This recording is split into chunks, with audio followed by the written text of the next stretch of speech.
All of a sudden I saw smoke around the next bend. I knew what I was going to see because I knew that it was impossible for loggers to be out there. I went around the bend. I see a few naked people on the beach and they see me, and we're like a good distance apart. They're on the other side of the river, you know, arrow in hand, bow in hand, the intention of pose. They're looking at me. They're clearly conversing. This is the part of the story where they are going to rip me apart, dissect me to see what I eat. That's the ending of it. If you're alone with these people, I turned and I ran for like 3 hours. And my get out plans, I had a pack raft, tiny little inflatable raft, good enough to handle rapids. Once the river was like 6 inches deep, I inflated the pack raft and I went to the point that my headlamp died and I was just floating in a raft down the Amazon and hitting into things. And I was like, I'm gonna pop this raft. So I got out of the raft, set up my tent, and I was like, I need some sleep. I was freaking out. I hadn't had food in now, hours and hours and hours. As soon as I fell asleep, good morning, good afternoon, good evening, Duality9xers, wherever you guys are, whatever you guys are. Hey, listen guys, we've got a great video today that I want to showcase. It's a story time video that I'm going to react to, and it's actually about a video about a gentleman by the name of Paul Rosolie.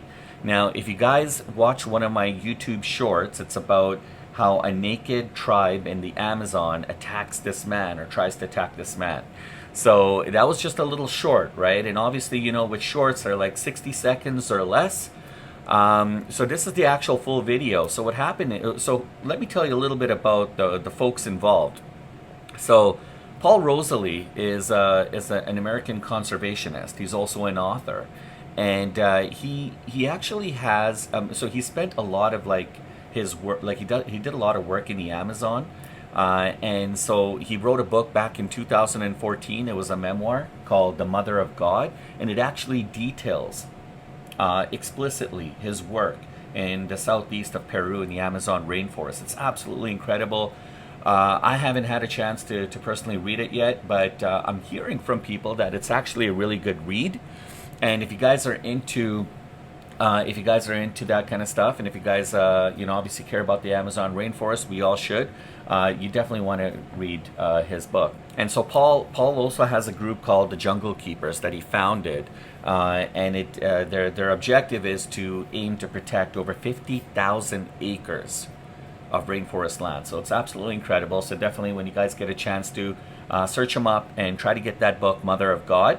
And so in this interview, he's getting interviewed by another gentleman by the name of Lex Fridman. Now, Lex Fridman, he's a very popular podcaster. He's also a computer scientist by trade. He's interviewed many people from all kinds of walks of life, very, notable, like celebrities to politicians, athletes, people in the science and tech field.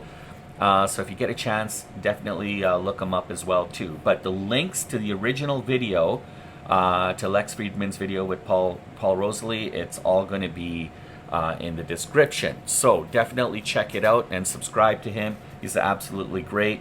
So what we're going to do is we're going to get into this video, and I'm going to show you this video from end to end. It's absolutely incredible. But before we do that, there's a couple people definitely that I want to mention. Now, guys, if you want to be recognized, if you want to shout out, I want to give you guys shout outs. I'd love to know where you guys are from. Now, you don't have to tell me your address, of course, but just where you're from. Like, from Iowa, from California, from Miami, or wherever, from Canada, from the Netherlands, wherever it is, wherever you are in this beautiful world, just put that in the comment right at the end, and I'll definitely give you guys a shout out. So I want to recognize Holly Williams Gadden, who's a longtime subscriber, and she's always commenting on things. Thank you. She's from Canada, from beautiful British Columbia. And we also got 0312 Rosie, who's from beautiful California. So thank you guys.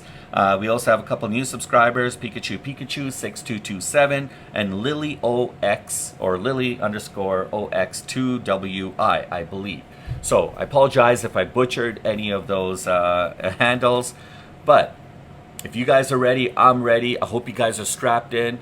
because it's about to go down. So let's do this. Let's get to this video, and I'd love to hear you guys' comments. Again, please follow both of these individuals. They're doing amazing work.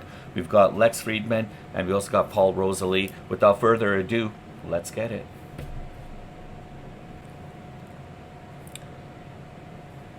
What's the most dangerous animal in the Amazon, would you say?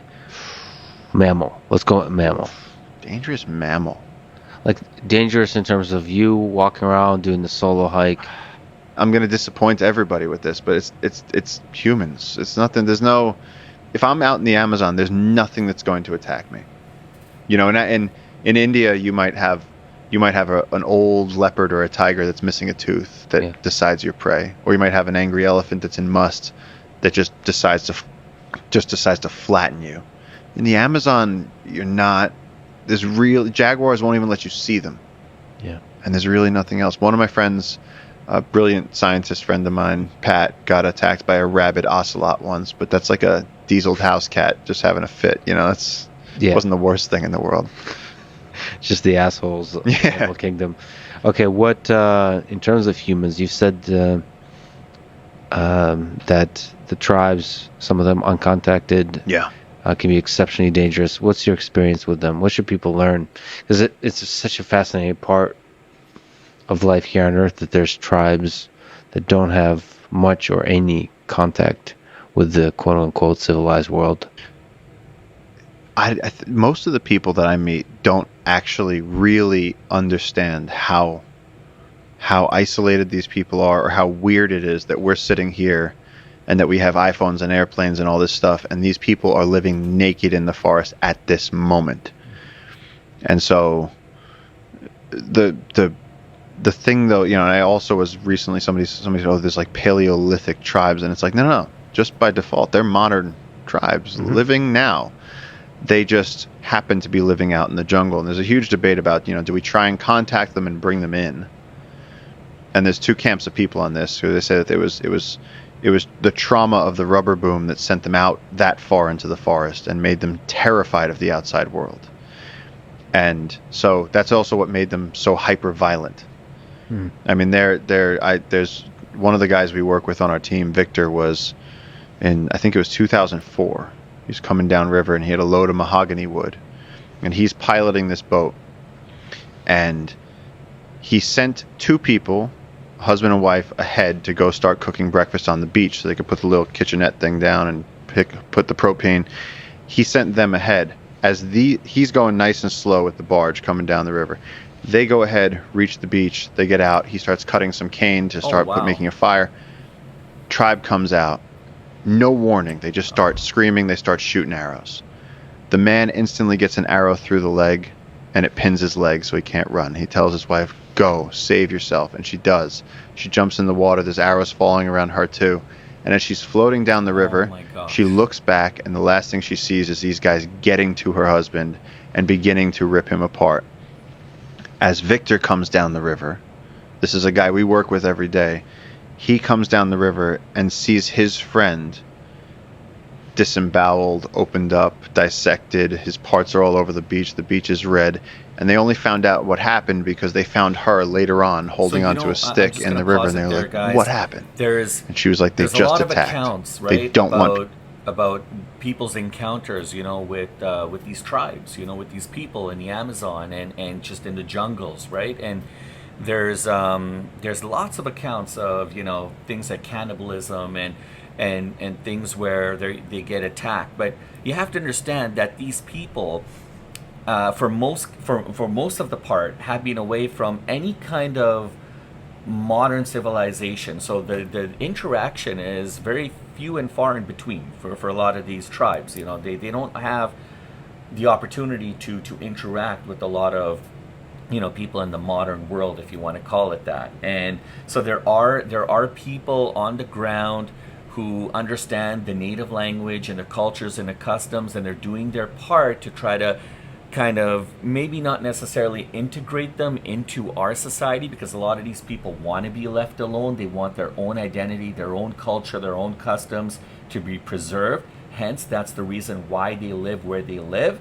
But there are people in this day and age who are doing their best to try to help bridge the misunderstanding or the communication gaps between the way we live, our modern society, and these tribes. But there is still an element of danger that could present itself, and that doesn't mean necessarily that these folks, that these tribes are evil by nature. They're just afraid. They don't know who you are, right? You're walking onto their land, and they don't know if you're hostile or what your true intent is. Anyhow, very interesting, but I'll continue on.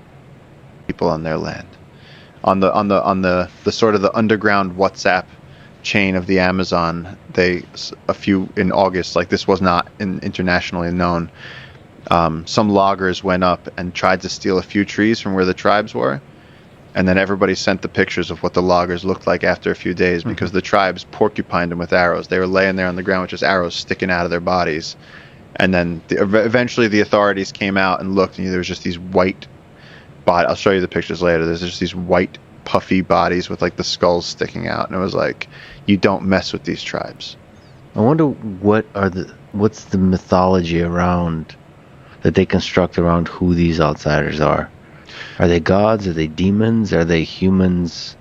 Who are they? Who are we to them? Well, you got to go back to the rubber boom. The rubber barons went down there, and at the start of the Industrial Revolution, the only way to get rubber was to mine it from the trees that were out in the forest. And so the only way to do that, because you can't make a rubber plantation in the jungle.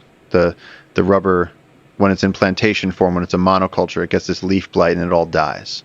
Henry Ford tried it. It didn't work. And so what they did was they sent these people down who just whipped, burned, enslaved, raped, and pillaged the people. It's one of the worst periods in human suffering that I've ever read about. So one missionary said they were killing the locals the way you or I would kill a mosquito. Like, they just haven't had a good experience went nuts, and so they sent them out, and they would come back with rubber. And this would go to fuel the Industrial Revolution for hoses and gaskets and tires and all this stuff that suddenly we needed. And it was during that time that these gangs of foreigners would go into the jungle to enslave the natives, that these uncontacted tribes went back into the jungle and said, not us. And they have 6-foot bows and 7-foot arrows with bamboo tips. They make the bamboo tips into razor blades. And so when those things fly, actually one of my rangers, one of the Jungle Keepers team, was present when the tribes had come out onto the river, and he tried to help them because they're nomadic and they live out there. And so there's an element of like, brother, like, they're trying to be like, you don't need to be like this, like, we're friendly. So they sent a canoe across the river with bananas, and so he's up to his waist in the river, and the tribes are right across the river, and they shot. Wow. And he sees the arrow coming right at his head, and as he moved to the side, it hit him at the temple and sliced him back towards the ear, opening him to the skull. He's fine.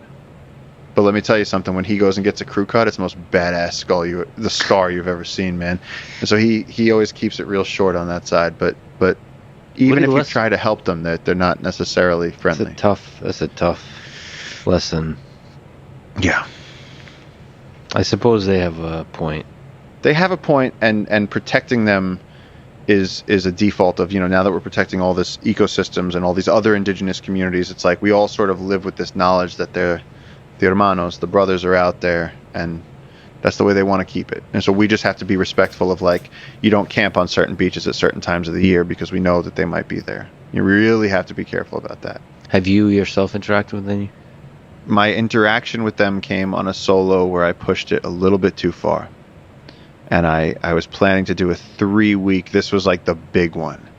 And I got dropped off by poachers up a river, and I went past the point where they were like names. I said, what tributary are we on? And they were like, tributary.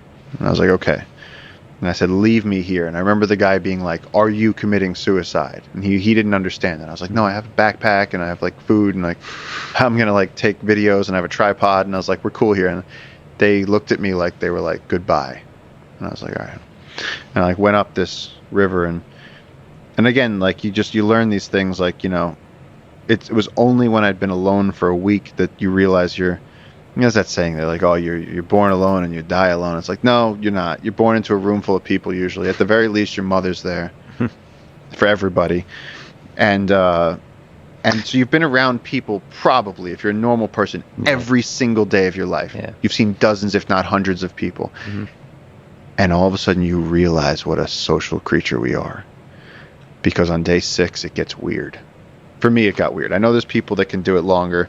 So what does that mean? Like longing for contact? Like, are you lonely? Longing for contact, the distortion of reality in the sense that, like, you wake up and there's no one there, and you start to, you're going up a river. So I kept looking back down river and almost thinking of my life as something.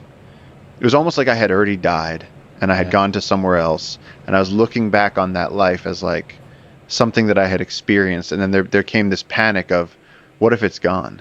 Or like, what if World War III broke out and I just don't know about it? My family in New York is vaporized, and something you're So actually, your ability to comprehend and interpret reality kind of requires other people. It's not just that you're lonely. You need that contact to actually just perceive the world, make sense of it, all of that. So you start basically hallucinating in a certain kind of way.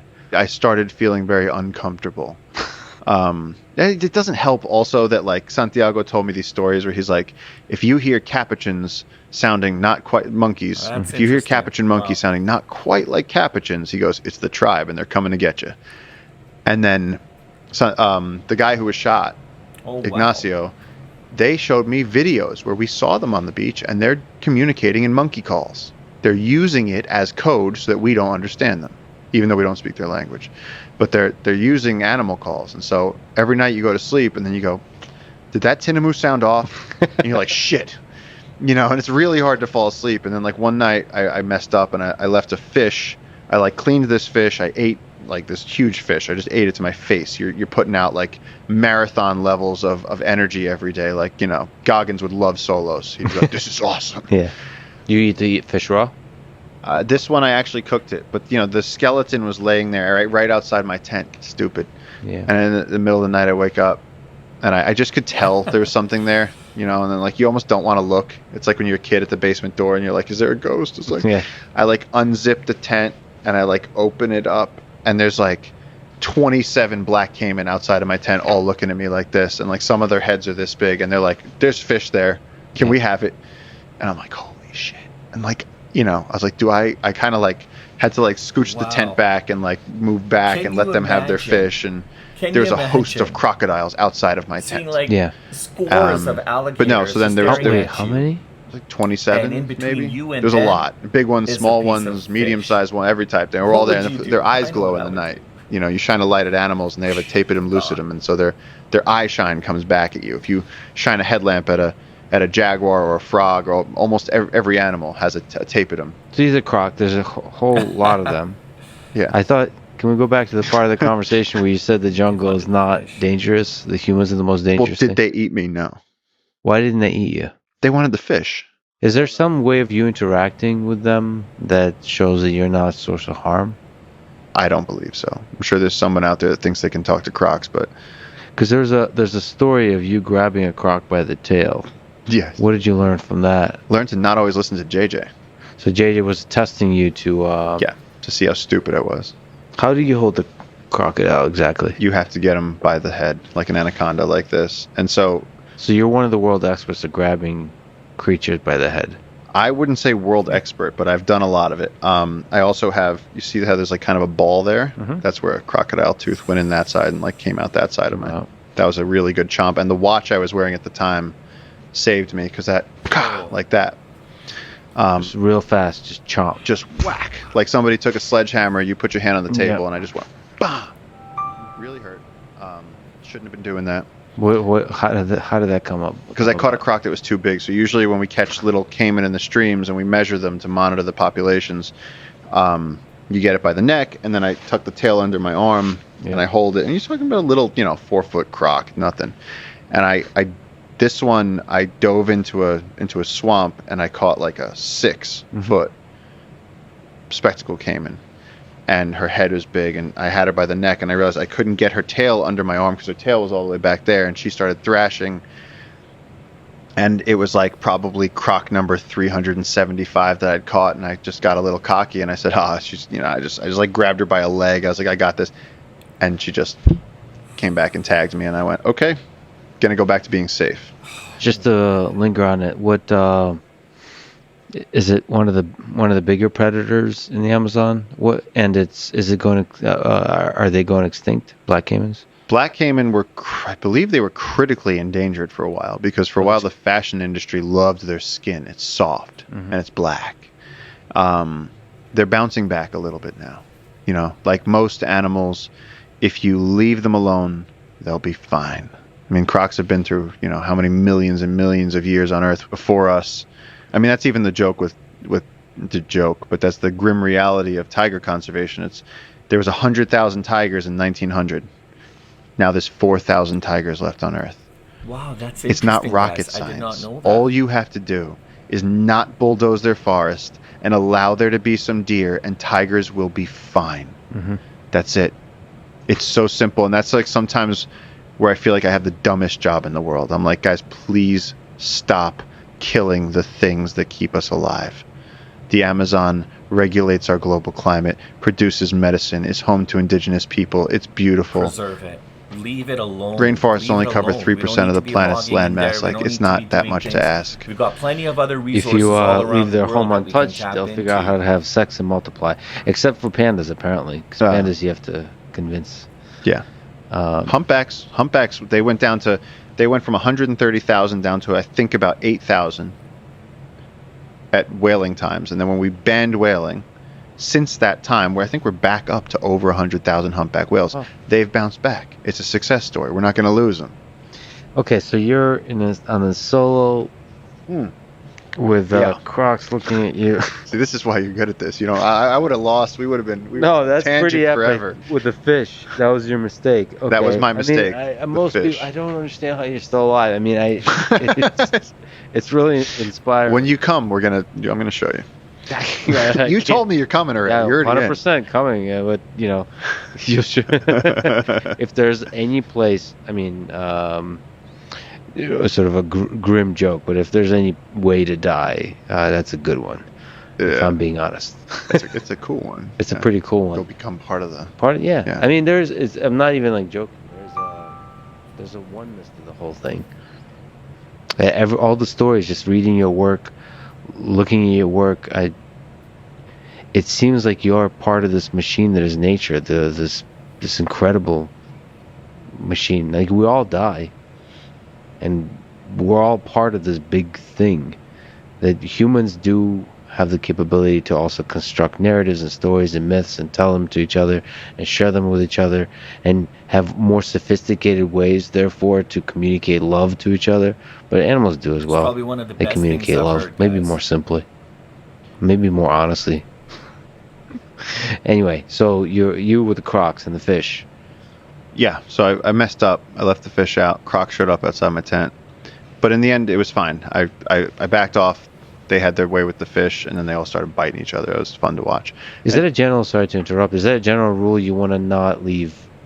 Yeah, just like if you're food? camping in the Northeast, you don't leave, like, you do a bear bag or a bear canister. You don't want to invite the wild animals. I really did mess up. I kind of was just like, whatever. I do this every now and then. I get a little too cavalier. And he loves his craft. The ocean has almost taken me down for that a few times. But yeah, so the Crocs, and then you keep going for a few days. And my plan was to get to a point where I reached the end of the tributary, and this had a very, again, for me, this is like a pilgrimage. This is like me going into the heart of the very center and soul and essence of everything that I am fascinated with, like as close to God as you can get, because you're leaving every type of security, every human relationship. You're also pushing all your chips in. Mm-hmm. And so every step I took further upriver, it got weirder and weirder and more intense. Because you're walking into and every the day unknown. and every moment it changed. And I brought pictures at the time. There's no way to keep a phone charged. I didn't have like a power bank or anything. I brought pictures from home. I brought a I brought a National Geographic magazine, something just to, and there came a day right when I was getting to the end, like to the point where the river was so shallow that it was just a trickle, and I was walking on the rocks, and the Andes Mountains were in front of me, and I was like reaching the place, and the music was swelling, and then all of a sudden I saw smoke around the next bend. And I like my spine is reacting right now as I talk about it, because I knew what I was going to see, because I knew that it was impossible for loggers to be out there. There's no motor that could take you. The boat would have run aground miles ago. And so I went, and this is the other idiot thing. It's like, just turn around. Yeah. Just do it. I'm that kid though, when you see like a wet paint sign, like I walk by and I touch the wall. Yep. And so I went around the bend, and I see a few naked people on the beach, and they see me, and we're like a good distance apart. They're on the other side of the river, but arrow in hand, bow in hand, the intention of pose. They're looking at me. They're clearly conversing, and that moment lasted for a long moment where I said, this is the part of the story where they are going to rip me apart, dissect me to see what I eat. I mean, every other story in the region that we've heard, that's the ending of it. If you're alone with these people, it's not going to go well. And I have nothing to defend myself with. And I turned and I ran for like 3 hours, and I got in the river and I swam for a while, and all my food got wet. I mean, everything. I just, all just ran for dear life. Just ran for dear life. And my get out plan, the thing after I crossed the mountains and came down into the next tributary, was I had a pack raft. It's a tiny little inflatable raft, good enough to handle rapids. And I inflated the pack raft. Once the river was like 6 inches deep, I inflated the pack raft, and I went for the rest of that day into the night. I went into the point that my headlamp died, and I was just floating in a raft down the Amazon and hitting into things. And I was like, okay, I'm gonna pop this raft. So I got out of the raft, set up my tent, and I was like, I need some sleep. I was freaking out. I hadn't had food in now, hours and hours and hours. As soon as I fell asleep, my asshole brain comes up with the dream of that I hear voices. They're right outside the tent. I just, sleeping was worse than being awake. So I woke up, got back in the tent, and then at one point it was really cool, because one of the same black caiman that had come for the fish, as I'm going downriver, he came right up next to me, and the two of us were going, and he was just like motoring downriver, this giant, like 16-foot crocodile. He just like came up to me and like looked at me as I was going, and it was funny because I wasn't scared of him. I was scared of them. And yeah, it took me like a week to get back to town. And again, the things you learn in these moments, the appreciation for your parents, the what a hug feels like, when you are faced with pretty much certainty that you're not going to get those things again, whether it's from MRSA or uncontacted tribes, or I find that it brings you this new joy for life, where you just being that close to death. Yeah, you go, my God, this is all a miracle. It's sad because they're human just like you. Actually, how different are they? Like, if you were forced to interact for a week together, where they're not allowed to kill you. They're not allowed to kill me. What how fundamentally different are they, do you think? I don't think they're different. I think they're like any other Amazonian natives. They're tall. They seem to have tall genetics. And there's places, again, there's what is known, and then there's what we know down there. Like there's one community where, I don't know whether it was like a bad rainstorm or something, but some kid from the uncontacted tribes did end up in a village, and so he learned Spanish, or he learned whatever dialect they speak in that village, and so he's told us a little bit about what life was like with them. But like, they're just people. They have their own culture. They know about medicines that we don't know about.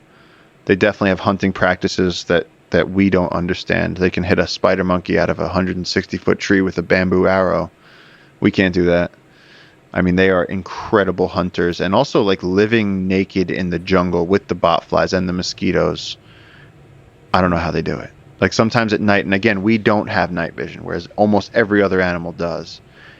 And sometimes we'll be sitting, on our, at the research station at night, and we'll be just drinking and like looking out, and at the, we'll scare each other. We'll go, you realize if they were out there right now, they could be looking at us. And it's like, the truth is that when it's dark out there, they can't see.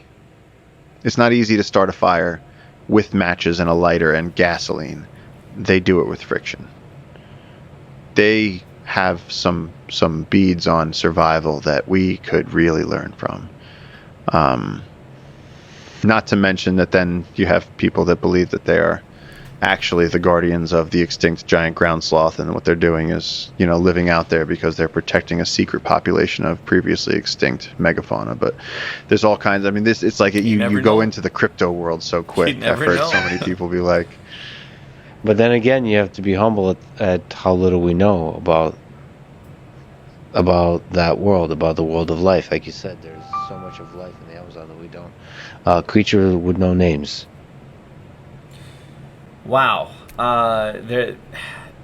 What an amazing video, guys. On so many different levels. Now, there have, I heard about when Paul was talking, making reference to the tribes and what they're really there for and stuff. And listen, there's been a lot of discussions out there. There's a lot of things that people talk about and say. I'm not necessarily saying all of them are bad or what. It's really hard to understand. Look, everybody's got a right to an opinion. Everybody's got a right to say what they want to say. Not necessarily, that doesn't necessarily mean that it's true. But there's some discussions about the fact that these people could be protecting something. These are the protectors of the rainforest, the people who have been given a gift to be able to protect something very sacred, perhaps maybe something of importance, of relevance, of value, something very, very valuable or important, or whatever it is, or they just don't want, or a secret perhaps, maybe something that they don't necessarily want in the wrong hands. And yes, there are unfortunately a lot of people who have bad intentions. And Paul was talking about how back many years ago there would be all kinds of loggers, and people would come in and obviously like trying to get rubber, get them from the trees and stuff like that, and they would go into these areas and they would literally kill in scores teams of people. Like the way we kill mosquitoes, they would be killing people. Now over time, those people, they probably lost their trust in humanity, or lost their trust in outsiders, and that's why they're always on the defensive. So when they see somebody like us who venture into their area, because it is their area, that's their homeland, they may be a little bit more on the aggressive side of things because they just don't understand, and they've been hurt so many times before, probably trusting people, and then look what happened, right? I mean, we could talk about, this has happened in so many instances, in the ancient, like in Mexico, and with the Mayan, the tribes, and it goes on and on and on and on, right? And these people, they trust other people, they come in, these outsiders, and the next thing you know, the outsiders are there for their resources or for whatever it is, and in the process of stealing from them, they end up killing them as well. So anyways, that could be a discussion all in itself. I'd love to hear your guys' comments, but one of the things that wow, in this recollection, in this story that Paul presented, was absolutely amazing. You could visualize what he was trying to say, and that, I'm telling you, is the mark of a great author, somebody who's able to be able to talk about things, and you can actually visualize how that would look to you. It's absolutely incredible. The part where he's kind of escaping from these people, he's going down this raft, and while he's on this raft, along comes a 16-foot caiman alligator, just swimming alongside him, and just kind of casually glances over to him, kind of indicating the fact that I acknowledge you.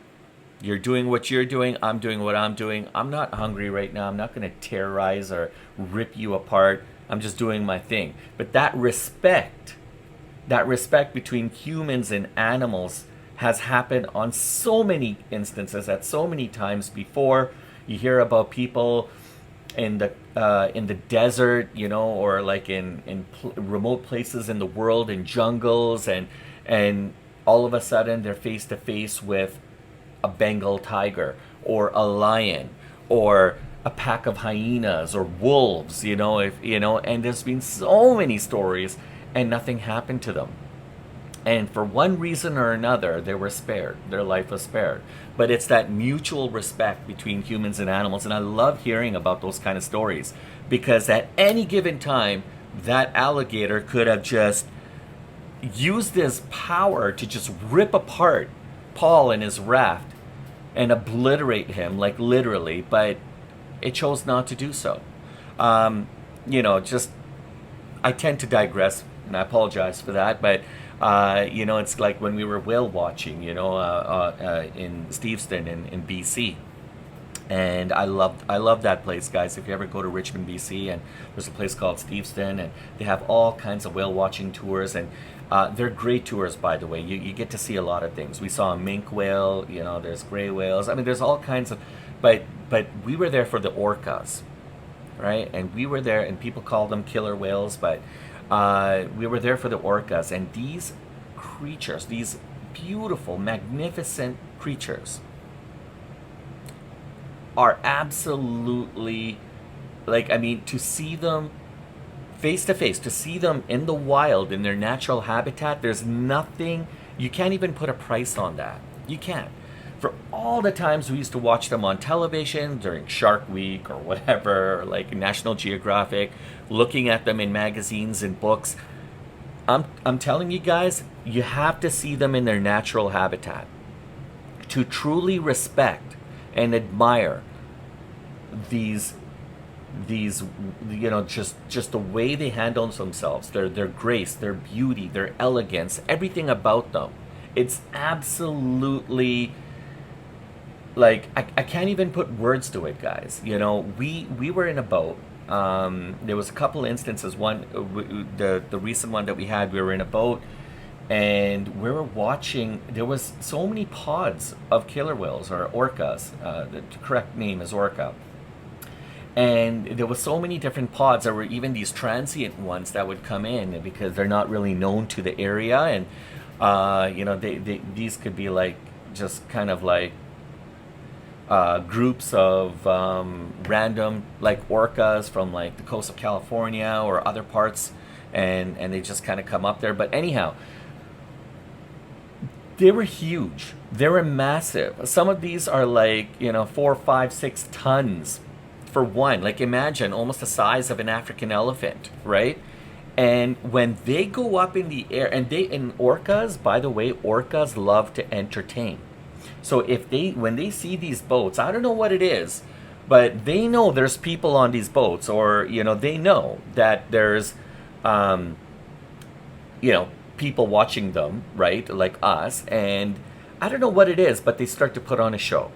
And so these orcas would go down into the depths of the water, and then they would just breach the water, and they would come down and boom, just slam right into the water close to us.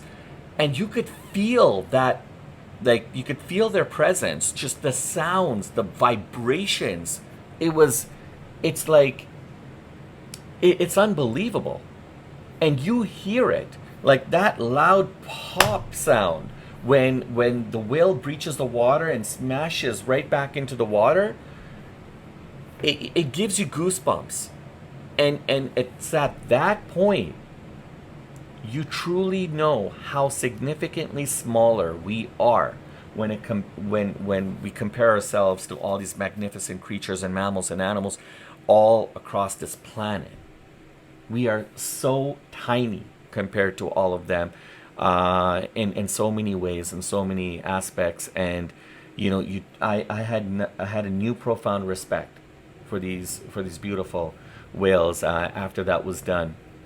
And what a show, folks. And then you would see these little you would see these people in their little kayaks, you know, just kind of swimming alongside, you know, and these orcas would just kind of swim alongside them. And Again, I told you how big some of these orcas can get. If an orca really wanted to, could smash that boat like in seconds. But yeah, they're not after us.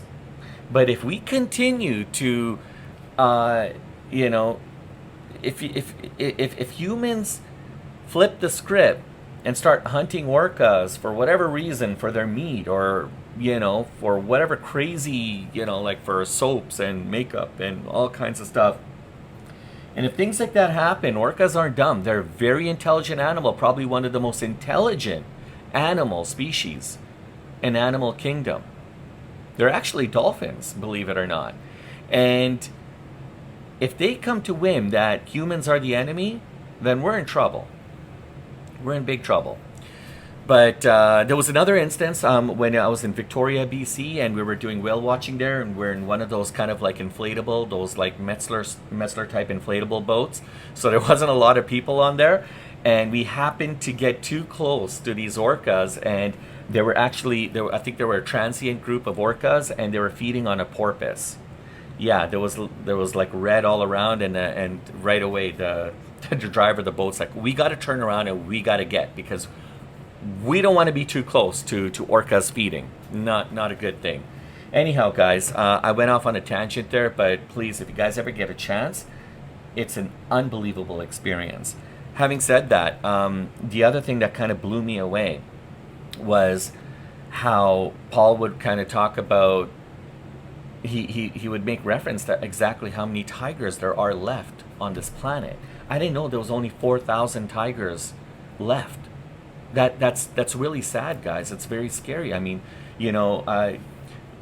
I remember we would talk about it because I love going to zoos, and we went to the San Diego Zoo, the LA Zoo. We went to all these different places, and but it's great to see these animals like up front, but it's also sad because these animals need to be in the wild. They need to roam free, right? Not just be there for our show. But with the way the world is going, and how we're infringing on their territory, on their habitat, we're destroying their lands, and putting up buildings and everything, so we're encroaching on their territory every day more and more and more. The populations of a lot of these animals are starting to dwindle before our eyes. So a lot of endangered species are going to be wiped off the face of the earth soon, and it's very, very sad. And one day, we get the opportunity to at least go and see these animals in their natural habitat if you wanted to, or go to a zoo or whatever. But one day, our children, maybe their children, they won't have that opportunity. They're going to be walking into these places, like if you remember Jurassic Park, and the scene in Jurassic Park where they go in, or I think it was Jurassic World, and there were holograms of these dinosaurs. And maybe one day that's what it's going to look like for us, is that in order for us to be, when we talk about going to a zoo, we'll be like going to a place like a natural museum or something, and we're going to be looking at the holograms of those animals, because there's not many of those animals left, if any. So that's a scary thought, but something to kind of ponder on. Anyhow, guys, I hope you guys enjoyed that one. I love this part. I love the commentary part, where I get the opportunity to just spill the beans, man, share my emotions with you guys, talk to you guys, and I love your comments. Please keep commenting. I love the opportunity that I can engage with you guys in meaningful conversations and discussions, and I'd love to hear your thoughts about all this. But definitely, when you guys get a chance, look up Lex Fridman, look up Paul Rosolie. They're absolutely incredible people in their own right, and I'm so fascinated by this that I want to go get the book Mother of God. I want to learn more about Paul's like his work in the Amazon, and the things that he's done, the things that he's seen. There's so much that we could learn from it. Anyhow, we could talk about this all day, but we're out of time, and I want to thank you guys for joining us. So in the meantime and in between time, don't do anything crazy to yourself, and I look forward to catching you guys on the next one. Stay safe, folks.